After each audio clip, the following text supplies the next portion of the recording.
మనకు తెలిసిందే కదండి, June 20th 8 వసంతాలు చాలా మంచి ఒక లవ్ స్టోరీగా మన ముందుకు వస్తుంది. ప్రేమ అంటే చేరాల్సిన గమ్యం కాదు, చేయాల్సిన ప్రయాణం అంటూ ఆ ప్రయాణాన్ని ఒక 8 వసంతాలలో చూపించడానికి మన ముందుకు తీసుకొస్తున్నారనమాట. దాని గురించి మాట్లాడడానికే మన హీరోయిన్స్ రెడీగా ఉన్నారు, Sanjay garu and Shuddhi Ayodhya. So yes, hearty welcome to you both of you. So 8 Vasantalu అసలు ఆ అచ్చ తెలుగు టైటిల్ని పలకడానికి కూడా ఎంత హాయిగా బాగా అనిపిస్తుందో కదా. టైటిల్ నుంచి ఈ సినిమాకి సంబంధించిన ప్రతిదీ కూడా మమ్మల్ని అంత అద్భుతంగా టచ్ చేసింది అని చెప్పాలి, థియేటర్స్కి వచ్చేలాగా. So to start with Ravi Teja garu, Phanindra garu, the director of this film, ఆయనతో చాలా మంచి జర్నీ, ర్యాపో, బాండ్ షేర్ చేసుకున్న పర్సన్గా 8 వసంతాలు ఎలా స్టార్ట్ అయిందో మీ నుంచి తెలుసుకుంటే బాగుంటుంది. యువర్ ఆబ్వియస్ చాయిసా ఈ సినిమాకి? చాలా పెద్ద స్టోరీ అండి, కానీ కొంచెం బ్రీఫ్గా for the sake of interview చిన్నగా చెప్తా. First thing, obvious choice yes and no. Okay, చాలా బ్యాక్ అండ్ ఫోర్త్, చాలా డ్రామా జరిగింది. ఓకే, ప్రతి సినిమాలో కూడా జరిగేది అది. కానీ ఫస్ట్ కథ రాసుకున్నప్పుడు మాత్రం ఫణీంద్ర నాకు మీరు అన్నట్టు ఆ జర్నీ ఉండడం వల్ల నాకు ఒకసారి ఇలా ఒక కథ రెడీ చేసుకున్న నేను చెప్తా అన్నట్టు ఒక నరేషన్ ఇచ్చారు. సో అప్పుడే నాకు అతను ఏం చెప్పాడంటే, ఇది నేను చాలా పెద్ద స్టార్స్తో తీద్దాం అనుకుంటున్నా, ఎక్కడైనా వీలైతే మనం ఎక్కడన్నా ట్రై చేద్దాం అన్నట్టు చెప్పాడు. అప్పుడు నేను అవకాశాల కోసం తిరుగుతున్నాను అనమాట. Okay, wonderful. అంటే when it comes to Phanindra, అతను ఏది ఇచ్చినా నేను మహాప్రసాదంలా చేస్తాను అండి, because I'm extremely grateful to him. ఇవాళ నేను ఇక్కడ కూర్చున్నా అంటే అది ఆయన వల్లే. సో నేను ఆయనతో కూడా అదే చెప్పాను, మీరు నన్ను ఎప్పుడు పిలిచినా, ఎంత చిన్న రోల్ అయినా పెద్ద రోల్ అయినా ఏదైనా నేను వచ్చి చేసేస్తా, అసలు మీరు నాకేం చెప్పక్కర్లేకూడదు, just tell me when and where. అలా కొన్ని నెలలు అయ్యాక ఇది మైత్రిలో అవ్వడము, ఒక ప్రెస్టీజియస్ ప్రొడక్షన్ హౌస్, అండ్ చాలా డిస్కషన్స్ తర్వాత కొత్త వాళ్ళతో వెళ్దాము అని ఆయన అనుకోవడము. అప్పుడు మళ్ళీ నా డిస్కషన్ రావడంతో ఆయన కొంచెం బికాస్ ఆఫ్ మధురం ర్యాపో, 11 years బ్యాక్ మేము మధురం అనే ఒక యూట్యూబ్లో ఒక ఇండిపెండెంట్ ఫిల్మ్ చేసాం. చూడని వాళ్ళకి చెప్తున్నాను. యా, సో ఆ ర్యాపో వల్ల అతనికి నా మీద ఉన్న ఒక నమ్మకం వల్ల నన్ను కొంచెం పుష్ చేశాడు. అలా నాకు ఈ అవకాశం వచ్చింది. But actually Mythri movie makers లాంటి సంస్థ నిర్మించబోతోంది సినిమా, ఓకే చేసింది అన్న న్యూస్ వచ్చినప్పుడు హోప్స్ ఇంకా తగ్గే ఛాన్సెస్ ఉంటాయి. ఎందుకంటే మైత్రి మూవీ మేకర్స్ అనగానే ఎనీ ఎస్టాబ్లిష్డ్ హీరో ఒప్పుకుంటారు, చేస్తారు అనే ఇది ఉంటుంది, సిచ్యువేషన్ ఉంటుంది. కాబట్టి అప్పుడు ఎలా ఉండింది? ఇంకా నాకు రాదులే అని ఏమన్నా అలాంటి డిసప్పాయింట్మెంట్ వచ్చిందా ఆ స్టేజ్? ఒక డౌట్ అయితే ఉండిందండి, నిజంగా మాట్లాడాలంటే ఆ డౌట్ అయితే ఉండింది. మీరు అడిగిన క్వశ్చన్ కూడా కరెక్టే. ఎందుకంటే ఇప్పుడు నాకు అవకాశం వచ్చింది కాబట్టి నేను మైత్రిలో సినిమా చేస్తున్నా అనగానే ఈజీగా ఒక 50 మంది నన్ను అడుగుంటారు, నా ఫ్రెండ్స్ కానీ, నా థియేటర్ యాక్టర్ ఫ్రెండ్స్ కానీ, వీళ్ళందరూ కానీ, నువ్వు పొలిటీషియన్ కొడుకువా, మీ ఫాదర్కి బ్యాక్గ్రౌండ్ ఉందా, లేదా నువ్వు డబ్బులు పెట్టావా, లేదా నవీన్ గారికి కానీ రవిశంకర్ గారికి కానీ నువ్వు ఏమన్నా రిలేటివా, లేదా నీకు మాకు తెలియని భాషా బ్యాక్ డ్రాప్ ఏమైనా ఉందా నీకు, అంటే ఇన్ని రోజులు మాకు చెప్పండి, అసలు ఎలా, how is it possible boss? So అందరూ నన్ను ఒక నెపోటిజం ప్రోడక్ట్ అని అనుకున్నారు. తప్పులేదు, ఎందుకంటే ఒక పెద్ద బ్యానర్లో నాకు తెలిసి ఈ మధ్యకాలంలో జరగలేదండి అది. ఒక ఒక కొత్త నటుడికి ఒక ప్రెస్టీజియస్ బ్యానర్లో, ప్రెస్టీజియస్ అంటే అది కూడా ఒక లీడ్, ఒక హీరో. అండ్ మైత్రి అనేది ఇండియాలో #1 బ్యానర్ అండి, పాన్ ఇండియా. వాళ్ళందరికీ నేను ఒకటే చెప్పేవాడిని, నాకు కూడా తెలియదు బాస్ ఇది ఎలా వచ్చిందో, జస్ట్ గాడ్స్ గ్రేస్.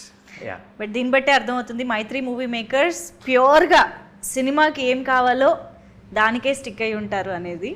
సో క్యారెక్టర్స్ని మీలో చూసుకున్నారు డైరెక్టర్ గారు కాబట్టి మిమ్మల్నే తీసుకోవడం జరిగింది. అండ్ వీఆర్ గ్లాడ్ దట్ ఇలాంటి ఫ్రెష్ ఫేసెస్తో ఒక ఫ్రెష్ నెరేటివ్ని మేము వినగలుగుతున్నాము అనేసి. సో అనంతిక గురించి కూడా టీజర్ 1 ఇంటర్వ్యూలో మనం మాట్లాడుకున్నాం యాక్చువల్లీ, ఇది టీజర్ 2 ఇంటర్వ్యూ. సో అనంతిక ఎలా వచ్చారు ఈ క్యారెక్టర్లోకి, శుద్ధి అయోధ్య గురించి అన్ని మాట్లాడుకున్నాము. సో ఇప్పుడు సంజయ్ అండ్ శుద్ధి గురించి మాట్లాడుకుందాం మనం. సో ఈ కెమిస్ట్రీ, వీళ్ళిద్దరి బాండింగ్ ఎలా ఉండబోతోంది? How is it different from Varun and Shuddhi? I think వరుణ్తో ఇట్స్ కొంచెం కూడా I think teen kind of అవుతుంది. ఓకే, అయితే కానీ that there is depth and everything. కానీ maybe I don't know maybe the age or something ఇక్కడ మీకు కొంచెం మెచ్యూర్ అవుతుంది అండ్ సో డెప్త్ చాలా డెప్త్ ఉంది, చాలా లేయర్స్ ఉంది. ఇక్కడ I think little more pure real అలా ఉంటుంది. టీజర్ 2లో ఒక డైలాగ్ వచ్చిందండి మొన్న, అది బాగా పాపులర్ అయింది. ఆ డైలాగ్ ప్రేమంటే మనం చేయాల్సిన చేరాల్సిన గమ్యం కాదు, చేయాల్సిన ప్రయాణం అని. ఎస్, మా love story track pretty much ఆ డైలాగ్ లో కన్వే అవుతుంది. అది ఎలా కన్వే అవుతుంది అనేది మనకి సినిమాలో తెలుస్తుంది. అదే ఆ డెప్త్ కూడా ఆ డైలాగ్ లోనే కవర్ అవుతుంది. అవునా? దట్ ప్రయాణం ఏంటి అనేది, ఆ ప్రయాణం ఏంటి అనేది, మా ప్రయాణం ఏంటి, నా ప్రయాణం ఏంటి అనేది సినిమాలో అంటే చాలా వండర్ఫుల్ గా ఒక్క లైన్ ద్వారా ఫణీంద్ర గారు కన్వే చేశారు. Is a terrific writer. So మీరు నాకు తెలిసి స్టోరీ స్టేజ్ నుంచి ఫాలో అయ్యి ఉంటారు, ఐ మీన్ ట్రావెల్ చేసి ఉంటారు, అండ్ మీరు కూడా క్యారెక్టర్లో చాలా ఇన్వాల్వ్ అయ్యారు కూడా. కాబట్టి ఫణీంద్ర గారు చెప్పాల్సిన ఈ ఆన్సర్ మీరు చెప్పగలుగుతారని నేను ఎక్స్పెక్ట్ చేస్తూ, 8 వసంతాలే ఎందుకు, 10 వసంతాలు ఎందుకు కాకూడదు, 6 వసంతాలు ఎందుకు కాకూడదు, 8 వసంతాల్లో సంజయ్ ఎన్ని వసంతాలు, వరుణ్ ఎన్ని వసంతాలు, ఇలాంటి డౌట్లు ఉన్నాయి, మాకు క్లియర్ చేయాలి. లేడీస్ 12 ఎస్, 12 వసంతాలు యాక్చువల్గా. Yeah, okay. కానీ ఫుల్ ఒరిజినల్ స్టోరీ ఆయన 12 years జర్నీ లాగా రాశాడండి. అందరి క్యారెక్టర్స్, వరుణ్ది కానీ శుద్ధిది కానీ అలా. కానీ అది కొన్ని రీజన్స్ వల్ల 8 వసంతాలు అయింది. ఇప్పుడు ఎన్ని వసంతాల్లో ఎవరెవరు ఉంటారో అవన్నీ మేము చెప్పలేమండి. మీరు అది రిలీజ్ వరకు వెయిట్ చేయాలి. Okay okay. సో వసంతాలు కి సంబంధించి మన సినిమాకి సంబంధించి ఒక డైలాగ్ ఉంది, లైక్ అనుభవాలుని వసంతాలు అంటాము, 365 రోజులు లెక్క వేస్తే అది సంవత్సరం అవుతుంది అని. అలాగా సినిమాలో ఏమంటారు, కాలాలకి సంబంధించి లైక్ సీజన్స్ ఈ నెరేటివ్లో ఒక భాగం అవుతున్నాయి అని అనిపిస్తుంది టీజర్స్ చూస్తుంటే. లైక్ మనకి మాన్సూన్, వింటర్, ఫాల్, ఎవ్రీథింగ్ కనిపించిపోతున్నాయి. They are also part of narrative అని అనిపిస్తుంది. ఇది ఎంతవరకు కరెక్ట్ అండ్ ఎంతవరకు అలాంటి ఒక ఫీల్ మాకు కన్వే అవుతుందని అనుకుంటున్నారు?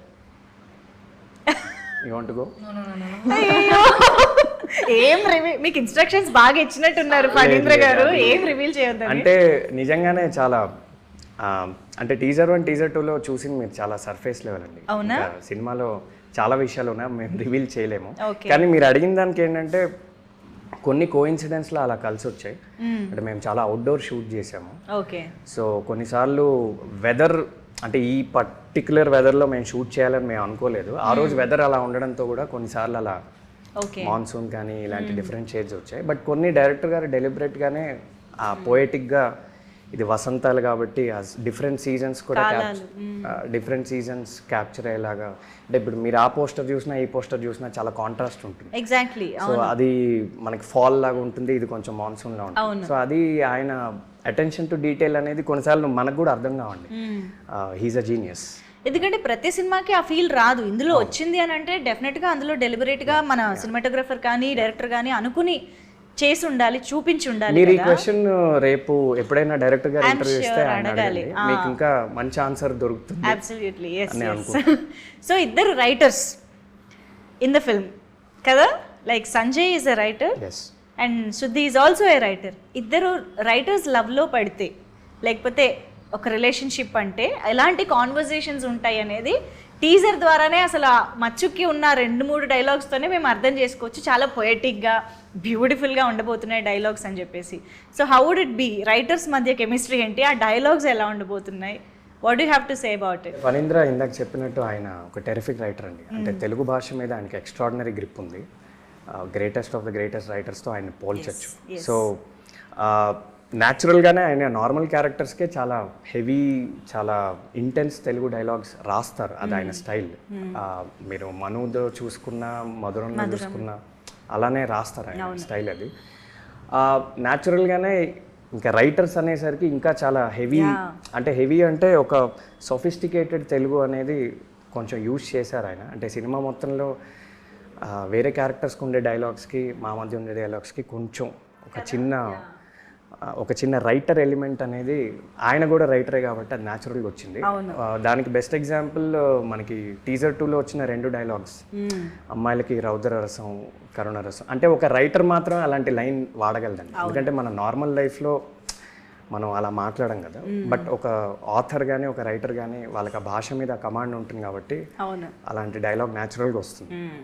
అండ్ ప్రేమ అంటే మనం చేరాల్సిన గమ్యం కాదు, ఇది కూడా అంటే మీరు అడిగిన క్వశ్చన్కి ఈ 2 డైలాగ్స్ బెస్ట్ ఆన్సర్. సో ఇలాంటి స్టైల్లోనే ఇంకా ఉంటాయి. ఈవెన్ ఆ ఆడదాన్ని అందానికి బియాండ్ గా చూస్తే సముద్రం అంత లోతు కనిపిస్తుంది అనే ఒక డైలాగ్ కానీ చాలా ఉన్నాయి ఇందులో. సో అలా వెతుక్కోవచ్చండి డైలాగ్స్. చాలా డైలాగ్స్ సినిమా రిలీజ్ అయ్యాక చాలా పాపులర్ అవుతాయి, చాలా వైరల్ అవుతాయి. వాట్సాప్లో వీటిలో స్టేటస్గా కూడా పెట్టుకోవచ్చు చాలా. Yes absolutely. అండ్ ఆయన డైలాగ్ ఎలాగో గుర్తు చేశారు కాబట్టి, సో అమ్మాయిలకి కత్తి పట్టుకునే రౌద్రరసం కంటే కన్నీళ్లు తుడిచే కరుణ రసం ఎక్కువ నచ్చుతుంది అనేది Shuddhi opinion, right? What is Ananthika's opinion? Which నవరసాలలో ఐ ఆల్సో ప్రిఫర్ కరుణ రసమా? కన్నీళ్లు తుడిచేవాడు కావాలా? ఓకే, అమ్మాయి కూడా అడుగుదాం సంజయ్ని. ఐ థింక్ నాకు తెలిసి అబ్బాయిలు ఏ రసం కోరుకోరండి, జస్ట్ కొంచెం అమ్మాయి మనకి కేరింగ్గా ఉంటే చాలు, మనల్ని బాగా చూసుకుంటే చాలు. నాకు తెలిసి నేను అలానే ఉంటాను, నా ఫ్రెండ్స్ అందరూ కూడా అలానే ఉంటారు. అంత పెద్దగా ఎక్స్పెక్టేషన్స్ మాకేం ఉండవండి. ఎక్స్పెక్ట్ చేసేది మాత్రం దొరుకుతుంది అంటే అమ్మాయిలకు ఉంటే లేదు నాకు తెలియదు, బట్ మాకంత ఇవాళ రేపు అయితే మాకంత ఎక్స్పెక్టేషన్. శాంతరసం కోరుకుంటారేమో కదా మీరు? అది మాత్రం తప్ప. అర్థమవుతుంది. థ్యాంక్స్, మీరు ఒక గుర్తు చేశాను, మంచి ఆన్సర్ యాడ్ చేశారు. అర్థమైంది. అక్కడ నుంచి ఫైనల్గా వచ్చింది ప్రశాంతత. Okay, so after 11 years director గారితో మీరు మళ్ళీ వర్క్ చేసే అవకాశం దొరకడం, అఫ్ కోర్స్ నాకు తెలిసి మీరు ఆన్ అండ్ ఆఫ్ కలుస్తూ ఉండొచ్చు, డిస్కస్ చేస్తూ ఉండొచ్చు, బట్ ఆన్ సెట్స్ ఆయన డైరెక్షన్లో వర్క్ చేయడం అనే ఎక్స్పీరియన్స్ మళ్ళీ ఇన్ని సంవత్సరాల తర్వాత దొరికింది, మధురం అనే షార్ట్ ఫిల్మ్ తర్వాత. సో వాట్ చేంజ్డ్ అప్పటికి ఇప్పటికీ? ఎలాంటి ఎక్స్పీరియన్స్, మీ ఎక్స్పీరియన్స్లో ఎలాంటి మార్పు వచ్చింది? ఇది నన్ను చాలామంది అడిగారండి, ఎందుకంటే మీరు అన్నట్టే ఆ 11 years జర్నీ వల్ల. అగైన్ ఇది ఒక ఎస్సే ఆన్సర్, నేను కొంచెం చిన్న పారాగ్రాఫ్లో చెప్పడానికి ట్రై చేస్తాను, కానీ ముందు ఒక కాంటెక్స్ట్ ఇవ్వాలి. నేను ఫణీంద్ర గారిని బ్యాక్ స్పేస్ అనే ఒక షార్ట్ ఫిల్మ్ చూసి నేను ఒక ఫ్యాన్ బాయ్ లాగా ఫేస్బుక్లో ఆయన అప్రోచ్ అయ్యాను. ఆ రోజుల్లో ఇన్స్టాగ్రామ్ ఇవేమి ఉండేవి కాదు. సార్, నా పేరు సో అండ్ సో, నేను ఒక షార్ట్ ఫిల్మ్ చేశా, ఇవి నా 2 photos, మీరు ఎప్పుడన్నా నాకు ఒక అవకాశం ఇస్తారా? Back space is a terrific film అట్లా. సో అలా 3-4 సార్లు వెనకాల పడ్డాక మొత్తానికి ఆయన ఒక అపాయింట్మెంట్ ఇచ్చి అలా ఒక 3-4 times డిస్కస్ చేశాక ఆ మధురం అనే ఒక ప్రాజెక్ట్ అయ్యి, అది ఆయన కలిసిన కాంటెక్స్ట్.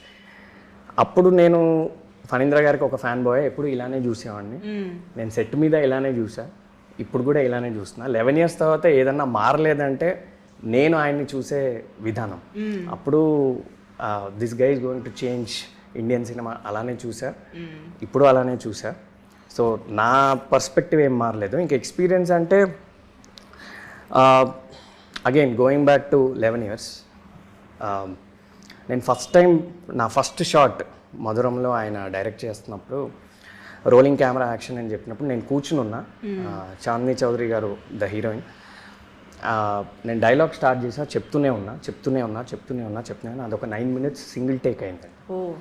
సో ఆయన టేక్ ఓకే అని చెప్పాడు. టేక్ ఓకేనా అంటే యా ఓకే అన్నాడు. షోరా అంటే ఒకసారి 2 minutes అలా ప్లేబ్యాక్ పైన చూసేసి ఓకే అన్నాడు. సో ఆ మూమెంట్ నుంచి నా ఫస్ట్ షాట్ అది, ఆ మూమెంట్ నుంచి ఆ సినిమా ఎండ్ అయ్యే వరకు నేను బ్లైండ్గా అతన్ని సరెండర్ అయిపోయి. ఈరోజు అసలు ఒక ఫుటేజ్ కానీ ప్లేబ్యాక్ కానీ అంటే ఫణీంద్ర గారు ఓకే చెప్తే ఓకే, అంతే ఏదైనా. అసలు so the best thing about the experiences, అసలు సొంత బుర్ర వాడక్కర్లేదు. అప్పుడు వాడలేదు, ఇప్పుడు వాడలేదు. అండ్ ఆయన జడ్జ్మెంట్ కూడా అలానే చాలా స్పాట్ ఆన్ ఉంటుందండి. ఆయన చెప్పినవి చాలా జరుగుతాయి. ఈ సినిమా వల్ల నీకు చాలా గుర్తింపు వస్తుందని అప్పట్లో చెప్పారు మధురం వల్ల, అది అలా వచ్చింది. ఇవాళకి చాలామంది నన్ను ఆ షార్ట్ ఫిల్మ్తో నన్ను గుర్తిస్తారు. సో అదే నమ్మకం ఈ సినిమాలో కూడా డే 1 నుంచి క్యారీ అయింది. ఆయన షార్ట్ ఓకే చెప్తే ఓకే, లేదంటే లేదు. అసలు మేము ఎవరం ఫుటేజ్ చూసేవాళ్ళం కాదు, అట్లీస్ట్ నా వరకు. ప్లేబ్యాక్ లేదు, ఫుటేజ్ లేదు, మాకేమన్నా డౌట్ ఉన్నా కానీ లేదు, ఆయన ఓకే చెప్పాడు కదా ఓకే. సో ఆ బ్లైండ్ ఫెయిత్, బ్లైండ్ సరెండర్, ఆ experience. And it's the same. And one more thing, నేను ఆయన గురించి మాట్లాడితే నాకు ఒక 10 days అయినా సరిపోదు, బట్ లాస్ట్ పాయింట్ ఒకటి చెప్తాను, వేరే ఇంటర్వ్యూస్లో ఇంకోటి చెప్తాను.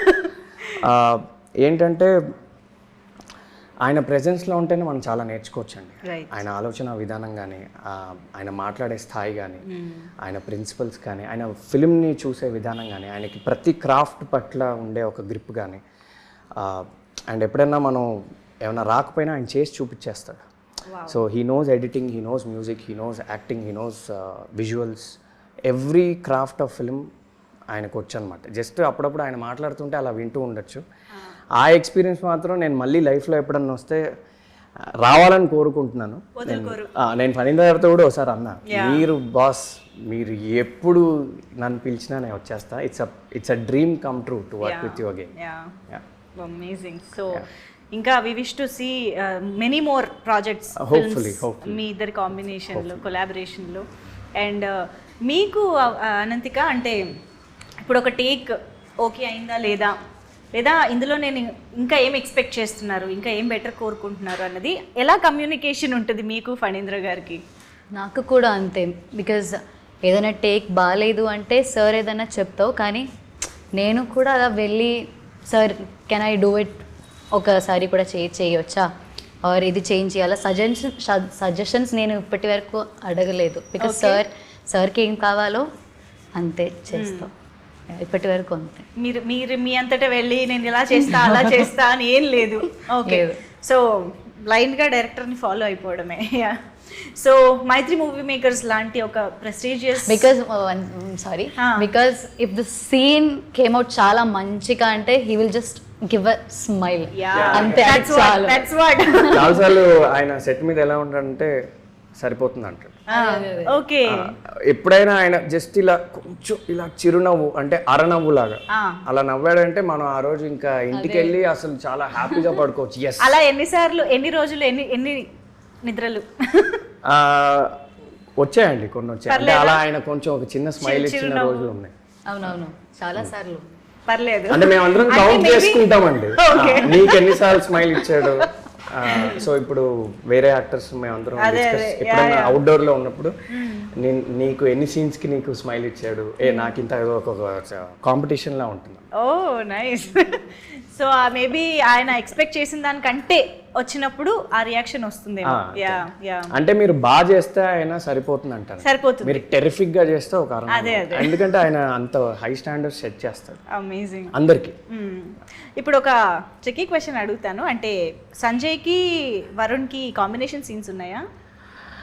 అది ఇలాంటి ట్రిక్ క్వశ్చన్స్ మీరు నన్ను అడిగితే ఎట్లా? ఇగో మీరే అన్నారు ప్రెస్టీజియస్ మైత్రి మూవీ మేకర్స్ అని. నా ఫస్ట్ ఫిల్మ్ ఇండస్ట్రీలో ఉండాలా వద్దా అండి? మీరు అసలు నన్ను పంపించేస్తారు ఇలాంటివన్నీ చెప్తే. ఇలాంటి ఇంట్రెస్టింగ్ ఆన్సర్స్ చెప్పాలి, ఉండాలండి. అయ్యో, ఉండాలి కాబట్టి అసలు సేఫ్ గా గేమ్ ఆడాలి మనం.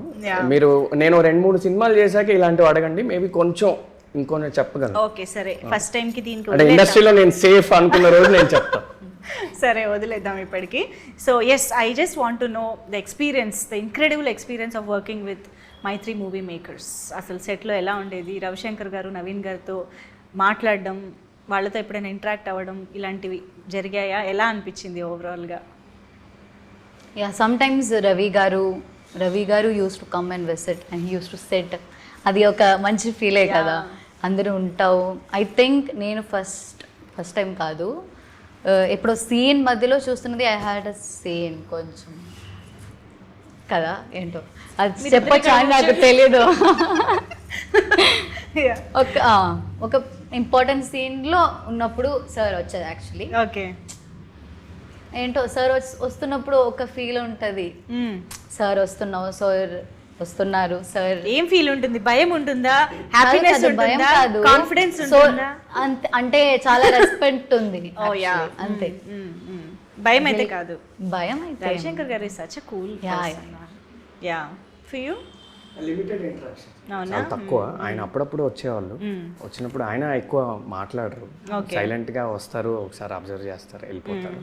కానీ అన్ని ఎవ్రీథింగ్ ఓకేనా అని అడుగుతావు నాతో ఓకే. సో ప్రొడ్యూసర్స్ కి మా అందరికంటే అట్లీస్ట్ నాకంత ఇంటరాక్షన్ జరగలేదు సో ఫార్. రైట్. రాను రాను జరగాలని కోరుకుంటున్నాను. Of course after the success Yeah, during the definitely. Promotions. Yes. So 8 Vasantalu సినిమాలో డైలాగ్స్ కానీ, విజువల్స్ కానీ, క్యారెక్టరైజేషన్స్, వీటన్నిటి గురించి మేము ఎంత మాట్లాడుకుంటున్నామో, ఎంత ఇంప్రెస్ అయ్యామో, ఈక్వల్లీ మమ్మల్ని అట్రాక్ట్ చేసింది music of the film. Hesham Abdul Wahab గారి మ్యూజిక్ అంటే, అది కూడా ఒక లవ్ స్టోరీ అంటే అసలు ఇంక అది పండగ. లవ్ స్టోరీ ఫ్యాన్స్కి అయితే పండగ అనమాట ఆ జాన్రాకి.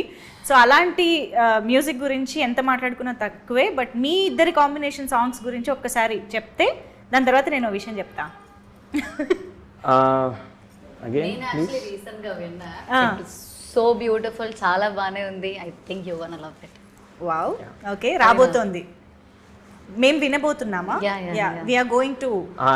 నేను ఇంకా ఆ సాంగ్ వినలేదండి, అంటే తను ఏ సాంగ్ గురించి అయితే చెప్తుందో ఆ సాంగ్ ఇంకా వినలేదు. ఓకే. రేపు అందరితో పాటు నేనే వింటా. బట్ ఆయన మ్యూజిక్ అనేది ఇంకా ఆఫ్ కోర్స్. మీరు ఏ లవ్ స్టోరీ తీసుకున్నా ఆయన బిగ్గెస్ట్ అసెట్ ఆ సినిమాకి. అంటే హాయ్ నాన్న కానీ, మలయాళం హృదయం కానీ. సో అంటే నాకు నమ్మబుద్ధి అవ్వట్లే అండి, ఇలా నా వెనకాల ఒక పోస్టర్ ఉండి, మైత్రి అని ఉండి, హేషామ్ అబ్దుల్ వహాబ్ మ్యూజికల్ అని ఉండి, and my God father Phanindra. అంటే నేను ఎవ్రీ 5 minutes నేను రిమైండ్ చేసుకుంటున్నా, ఓకే ఇది నిజంగానే ఇది రియల్ అని. అంటే నా 11 years డ్రీమ్ అండి ఇది. సో అంటే ఇంక ఎవరిని తీసుకున్నా ఇంకా హేమా హేమీలే ఉన్నారు. నిజంగా ఇట్స్ గాడ్స్ గ్రేస్. ఫస్ట్ సినిమాకే ఇలాంటి అవకాశం చాలా రేర్. హోప్ఫుల్లీ ఇది అందరికీ వర్కౌట్ అవ్వాలని కోరుకుంటున్నాను. You can clearly understand actually మీ ఎక్సైట్మెంట్ ఎలా ఉంది అని చెప్పేసి. So we're also equally excited to watch the film and experience the film in theatres. ఎందుకంటే నాకు తెలిసి లవ్ స్టోరీస్కి ఏదో ఒక పాయింట్ ఆఫ్ టైంలో ఏదో ఒక డైలాగ్ చాలామంది కనెక్ట్ అవుతూనే ఉంటారు కాబట్టి, రిలేట్ చేసుకోగలుగుతాం కాబట్టి ఈక్వల్లీ ఎక్సైటెడ్. అయితే ఇప్పుడు పాటల గురించి ఎలాగో వచ్చింది కాబట్టి, సంజయ్ శుద్ధి గురించి చాలా పాడుంటారు, అండ్ వరుణ్ కూడా పాడారు. ఇలాగా మనం పని చేద్దాం. మీరు నేను చూపించే స్టార్స్కి ఒక పాట డెడికేట్ చేయాలి అని అంటే ఏం చేస్తారనేది ఇప్పుడు మన సెగ్మెంట్. ఓకేనా? సో మనం ఆ రౌండ్లోకి వెళ్ళిపోదాము. I will show you the picture of the star. So here we go. First Ananthika బేసిక్గా మంచి సింగర్ కూడా కాబట్టి స్టార్ట్ చేసేద్దాము. Thank you very much. So first, the కలల రాకుమారుడు ఆఫ్ మెనీ గర్ల్స్,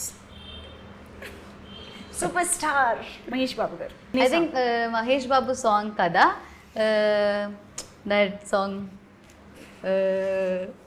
అదే నేను విన్నా actually. That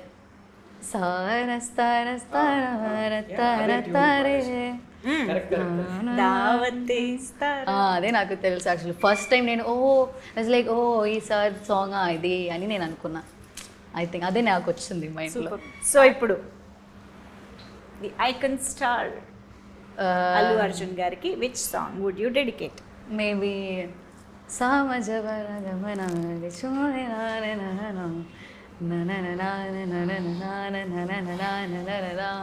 wow, amazing, beautiful. మన లవ్ స్టోరీకి దగ్గరగా ఆ సాంగ్ కూడా. ఓకే, అండ్ ఓకే, ఎక్కువ ఇబ్బంది పెట్టాను. ఇంకొక చడా. I love Radhe Shyam actually. Okay. So Radhe Shyam songs అంటే నాకు చాలా నచ్చింది. So there is one song, Nagumomu Thaarale, అది. వావ్, అరే వా, మీకు లిరిక్స్ వల్ల పాడలేకపోతున్నారు కానీ సూపర్గా చాలా బాగా హమ్ చేస్తున్నారు. That was amazing. Thank you so much Ananthika. ఇక్కడికి లేదా క్వశ్చన్స్? నాకు మాత్రం నేనే మాట్లాడుతున్నాను. ఇది జెలసియా, రివెంజా, అవుట్ ఆఫ్ ఎక్కడి నుంచి వస్తుంది అది? ఎందుకు లేదు, ఆబ్వియస్గా రవితేజ గారు కూడా ఉన్నాయి. So the first beautiful actress Samantha.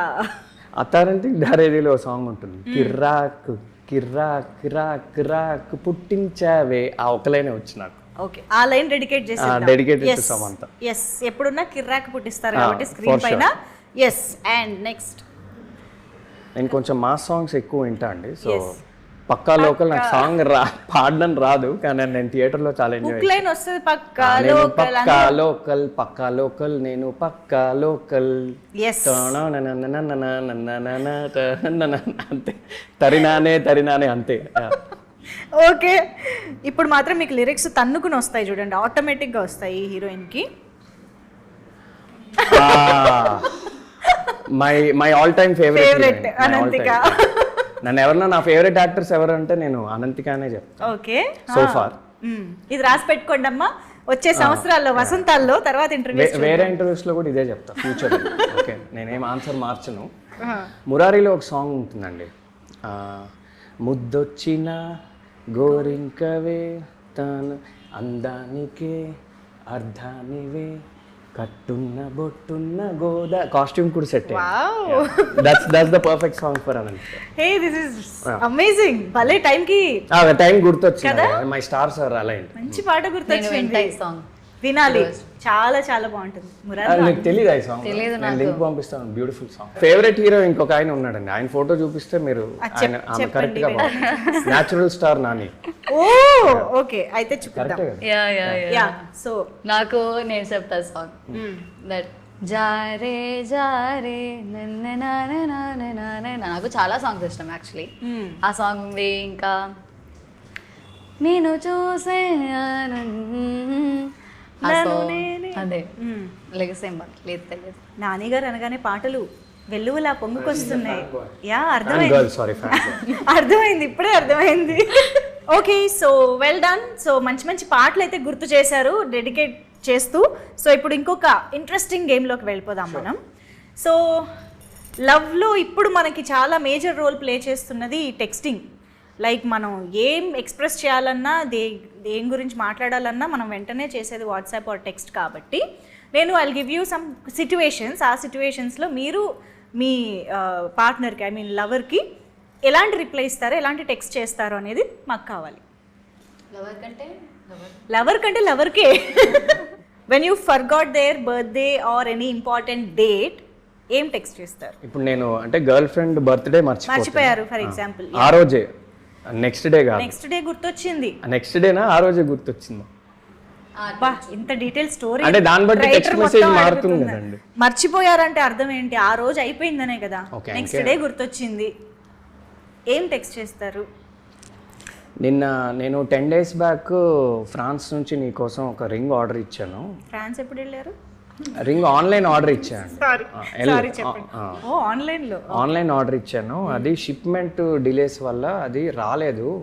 నేను విష్ చేస్తే ఆ రింగ్ నీకు ఇచ్చే విష్ చేద్దాం అనుకున్నా, ఆ రింగ్ లేకుండా నా మొహం నీకు చూపిలేకపోయా అని చెప్తా.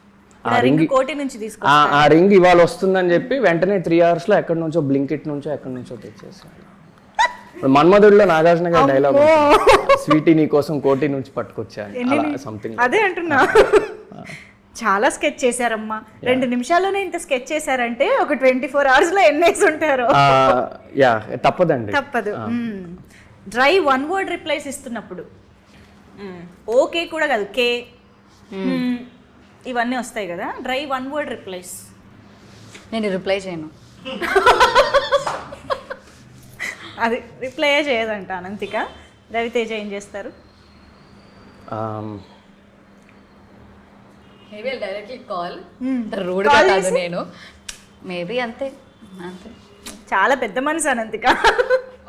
నా వెంటనే నా మెసేజ్ ఏముంటుందంటే, నా వల్ల ఏమైనా తప్పు జరుగుంటే సారీ అని చెప్పి అక్కడితో అది ఎండ్ చేసేస్తా. ఒకవేళ తప్పు లేకపోయినా సారీ అనేది పడి ఉంటుంది కాబట్టి. వా, ఓ మై గాడ్. ఓకే, చాలా మందికి చాలా ఇన్స్పిరేషన్ ఇప్పుడు మీరు. ఏదైనా ఆక్వర్డ్ మూమెంట్ అయినప్పుడు, జరిగినప్పుడు, అంటే ఫర్ ఎగ్జాంపుల్ ఇప్పుడు మీరిద్దరూ ఎక్కడైనా తిరుగుతున్నప్పుడు కనిపించి, అంటే ఫ్యామిలీ మెంబర్స్కి కనిపించడం కానీ, ఇలాంటివి ఏమైనా అనుకోని సిచ్యువేషన్స్, ఆక్వర్డ్ సిచ్యువేషన్స్ ఏమైనా జరిగితే, బయట మిమ్మల్ని మీ ఫ్యామిలీ మెంబర్స్ చూసేసారు, కట్ చేస్తే ఎవరికి వాళ్ళు వెళ్ళిపోయారు, అప్పుడు ఏం మెసేజ్ పెట్టుకుంటారు? అంటే ఒకరికొకరు అంటే అదే లైక్ మీరు మీ ఫ్యామిలీకి ఏం మెసేజ్ పెడతారు? ఫ్యామిలీకి కాదు, మీరు మీ గర్ల్ ఫ్రెండ్. మన ఇద్దరము ఒక చారిటీ కోసము వెళ్తూ, నువ్వు ఆ చారిటీ ఆర్గనైజేషన్లో వాలంటీర్ అని నేను మా ఇంట్లో చెప్పాను. సో ఏం అనుకోకు, నెక్స్ట్ టైం ఎదురుపడినప్పుడు మాత్రం ధైర్యంగా yes she's my girlfriend అని చెప్తా. ఇలాంటి టెక్స్ట్ మీకు వచ్చినప్పుడు మీరు ఎలా రియాక్ట్ అవుతారండి? చారిటీ కోసం కలిసామని చెప్తే I want your reaction for this text, అంటే దిస్ పర్టికులర్ టెక్స్ట్ యాక్చువల్లీ. అంటే ఇంట్లో కూడా వెళ్ళి చారిటీ చేస్తున్నా అంటే కొంచెం పేరెంట్స్ దగ్గర లేదా ఫ్యామిలీ వాళ్ళ దగ్గర పాయింట్స్ పడతాయి. అయిపోయింది, చారిటీ కోసం ఈ అమ్మాయిని కలిసానని చెప్పారు తప్ప ఇంకా రిలేషన్ గురించి చెప్పలేదండి. How would you react if your boyfriend does this? It's okay. అయ్యా ఇంత మంచిది ఏంటన్నంత ఆ శాంతరసం అండి, ఇందాక మీరు అన్నారు కదా అమ్మాయిల్లో ఏం కావాలంటే ఆ శాంతరసం తనలో ఉందన్నమాట. శుద్ధికే కాదు, చూసే ఆడియన్స్ అనంతిక కూడా పడిపోయేలా ఉన్నారు ఈ ఆన్సర్స్కి. సో మీరే ఒక కాన్వర్జేషన్ స్టార్ట్ చేయాలి అని అంటే how would you start a conversation? First the senior Ravi garu. ఇండస్ట్రీలో ఆమె సీనియర్ అండి. సో ప్లీజ్, నీది ఇది ఎన్నో సినిమా? 6వ సినిమానా? కాదు 4వ సినిమా. సో నువ్వు నన్ను ఇలా ర్యాగింగ్ చేయకూడదు, నువ్వే సీనియర్. మీది ఎన్ని ఇయర్స్ అండి?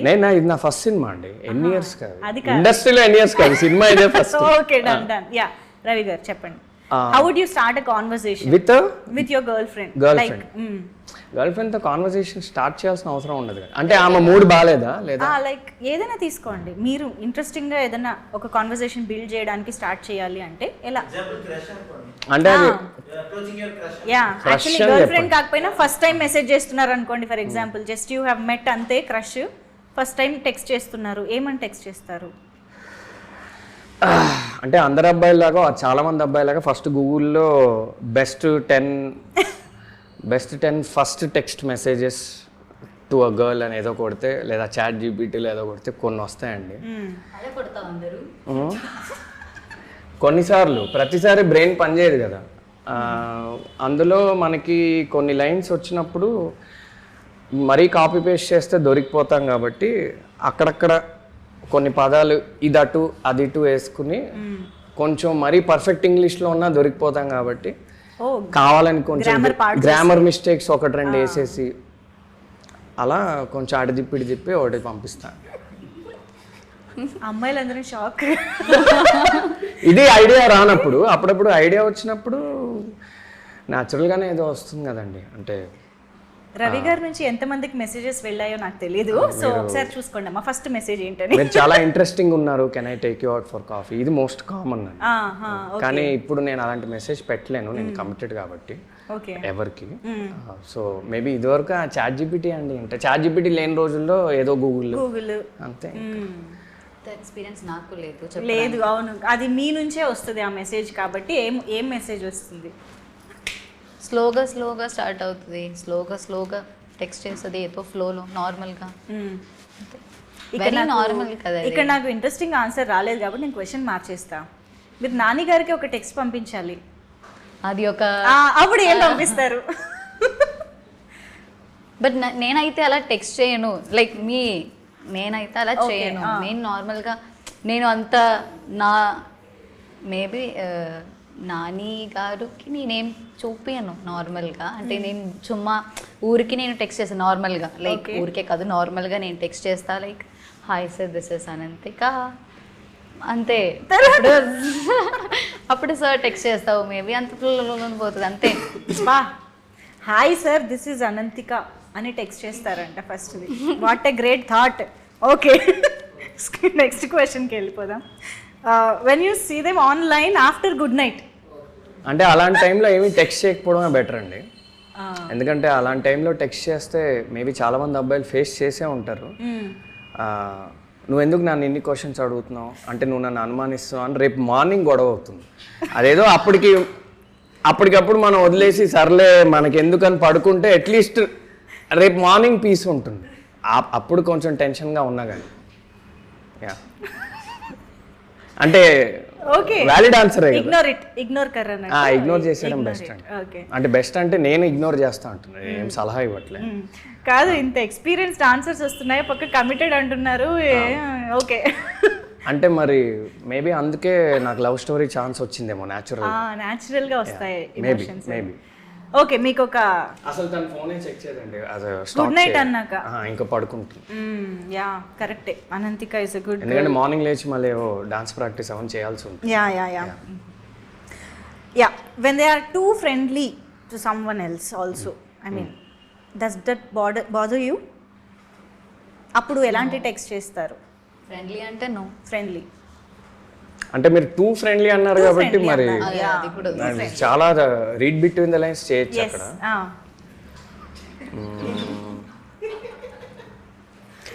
నువ్వు ఎవరితో అయితే టూ ఫ్రెండ్లీగా ఉన్నావో వాళ్ళకి నువ్వు కమిటెడ్ అని తెలుసు కదా అని ఒక క్వశ్చన్ మార్క్ అడుగుతా అంతే. అంతే, అంటే అది డిప్లొమాటిక్గానే అడుగుతా. ఓకే, ఏ టోన్లో ఏమి. ఓకే, మీరు లవ్ స్టోరీ ఎప్పుడు రాస్తున్నారండి? ప్రయత్నిస్తా అండి. ఇక్కడ కొంతమంది ఇద్దరు మంచి రైటర్స్ ఉన్నారు, వాళ్ళు ఎప్పుడైనా సహకరిస్తే. ఇంత ఎక్స్పీరియన్స్ ని వేస్ట్ చేసుకోకూడదు, మీరు రాసేయండి. చాలా రిలేటబుల్ ఆన్సర్స్ కూడా ఇచ్చేసారు కాబట్టి. యా, బట్ ఐ థింక్ 8 వసంతాల్లో డెఫినెట్ గా ఇలాంటి చాలా రిలేటబుల్ ఎమోషన్స్ అయితే ఉంటాయని అర్థమవుతోంది. సో మేము సినిమా చూడడానికి వెయిట్ చేస్తున్నాము. But before we wrap this up, 8 Vasanthalu మాకు ఎలాంటి ఎక్స్పీరియన్స్ ఇస్తుంది అనేది థియేటర్లో చూస్తాము.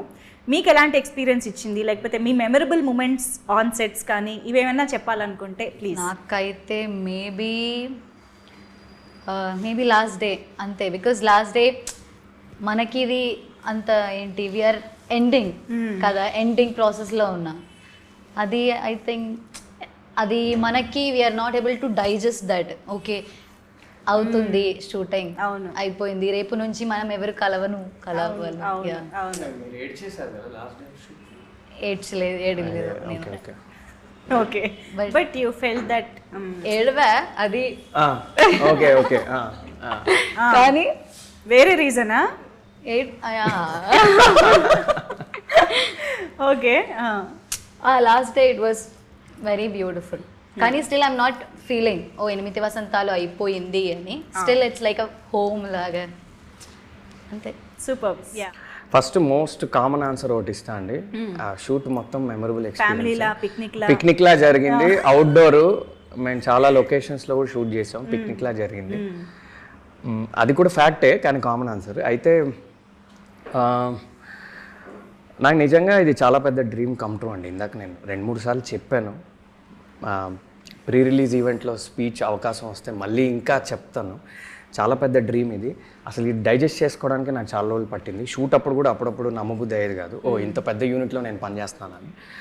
లేకపోతే ఇంకా స్టాండ్అవుట్ మూమెంట్స్ అయితే నాకు 3 ఉన్నాయండి. ఓకే, ఒకటి అది నేను డీటెయిల్స్ చెప్పలేను, కానీ ఒకరోజు నాకు ఒక స్టాండింగ్ ఓవేషన్ వచ్చింది సెట్ మీద. అది నేను లైఫ్ లాంగ్ గుర్తుపెట్టుకుంటా. అది డీటెయిల్స్ నేను చెప్పలేను, మేబీ సినిమా రిలీజ్ అయ్యాక మళ్ళీ మనం కలిస్తే నేను చెప్తాను ఏ సీను ఎక్కడ అనేది చెప్తాను. అది ఎక్స్ట్రాడినరీ మూమెంట్ అది. ఎందుకంటే నేను అది ఎక్స్పెక్ట్ చేయలేదు, అది అనుకోకుండా ఒక మ్యాజికల్ మూమెంట్ లాగా అలా జరిగింది. రెండోది, ఒకరోజు అంటే చాలా చాలా గాలివాన, ఒక పెద్ద స్టామ్ అలాంటి ఒక సిచ్యువేషన్ ఉండిందండి అవుట్డోర్లో మేము షూట్ చేస్తాం. అంటే ఇంకా ఇంపాసిబుల్ ఆ రోజు షూట్ చేయడం. ఇదే కదా, ఇదే కరెక్ట్. ఈ షాట్ అప్పుడు అండ్ ఇంకో సీన్ కూడా ఉంటుంది దీని ఫాలో అప్ సీన్. ఆ రోజు ఏంటంటే నాకు తెలిసి డైరెక్టర్ గారు యూనిట్ మొత్తం కూడా ప్యాకప్ చెప్పేద్దాం అనుకున్నారు ఒకసారి, కండిషన్స్ చూసి. ఏంటిది ఇలా ఉంది, అసలు కెమెరా పెట్టడమే ఇంపాసిబుల్లా ఉంది, గాలికి ఎగిరిపోతున్నాయి అన్ని, బట్టలు ఎగిరిపోతున్నాయి, జుట్టు ఎగిరిపోతుంది, ఏం లేదు. ఆ రోజు మొత్తానికి షూట్ చేయాల్సి వచ్చిందండి. That's the beauty of cinema. ఆ రోజంతా అలానే ఉండింది వెదర్. ఒక్క అరగంట కూడా మాకు ఒక అనుకూలమైన పరిస్థితి లేదు. ఆ మార్నింగ్ నుంచి నైట్ వరకు షూట్ చేసాము, అనుకున్న సీన్ షూట్ చేసాము, అనుకున్న అవుట్పుట్ వచ్చింది. డైరెక్టర్ గారు సూపర్ హ్యాపీ. కొన్ని ఎక్స్ట్రీమ్లీ బ్యూటిఫుల్ షాట్స్ ఆ రోజు వచ్చాయి. అది ఆ రోజు ఇంటికి వెళ్ళాక అసలు నేనే నమ్మబుద్ధి కాలేదు, అసలు ఎలా జరిగింది వాళ్ళ షూట్ అని. ఏమి అంటే అంత గాలంటే మైక్లో ఇన్స్ట్రక్షన్స్ కూడా ఏం వినపడేవి కాదు. సంహౌ గట్టెక్కాము అండ్ చాలా బాగా వచ్చింది. ఆ రోజు ఒక సాటిస్ఫాక్షన్తో పడుకున్నాం, ఓకే మనం ఒక ఛాలెంజింగ్ వెదర్లో కంప్లీట్ చేసాం. అది బ్యూటిఫుల్ మెమరీ. అది కూడా చూస్తుంటే మంచి బ్రీజీ ఫీల్ వస్తుంది. అండ్ ఇంకొకటి most importantly day 1 of shoot, okay అది ఇంకా లైఫ్ లాంగ్ గుర్తుండిపోతుంది. ఎందుకంటే నా ఫస్ట్ సినిమా ఫస్ట్ డే, అందులోనూ డే 1 నాకు చాలా పెద్ద సీన్ పడింది అనమాట. అంటే ఏదో చిన్న సీన్ ఇలా కాదనమాట, ఇంపార్టెంట్ చాలా ఇంపార్టెంట్ సీన్, చాలా డెప్త్ ఉన్న సీన్ అది. ఫస్ట్ డేనే పడింది. నేను చాలా టెన్షన్ పడ్డా, ఏంటి ఫస్ట్ డేనే మనకి ఇంత పెద్ద సీన్ వచ్చింది ఏంటని. కానీ ఆ రోజు కూడా చాలా మంచిగా జరిగింది. ఆ రోజు నేను కొంచెం కాన్ఫిడెన్స్ వచ్చింది. అంటే ఓకే, మనం ఏదో అనుకుని దిగాము, మనం అనుకున్న దానికి ఇక్కడ ఉన్నదానికి అంత వ్యత్యాసం ఏం లేదు, మనలో మ్యాటర్ ఉంది, ఓకే మనం నిలబడచ్చు. కాన్ఫిడెన్స్ ఆ రోజు ఆ డే 1 షూటింగ్ అయ్యాక స్మూత్గా అయ్యాక వచ్చింది. సో ఈ మూడు అండి. Wow, amazing. Thank you. So after release కూడా ఇలాంటి మెమరబుల్ మూమెంట్స్ ఇంకా ఎక్కువ రావాలి అని కోరుకుంటున్నాము. అండ్ 8 వసంతాలు మాకు ఒక మెమరబుల్ ఫిల్మ్ అవ్వాలని కూడా మనస్ఫూర్తిగా కోరుకుంటున్నాము. So thank you so much for being with us. Thank you.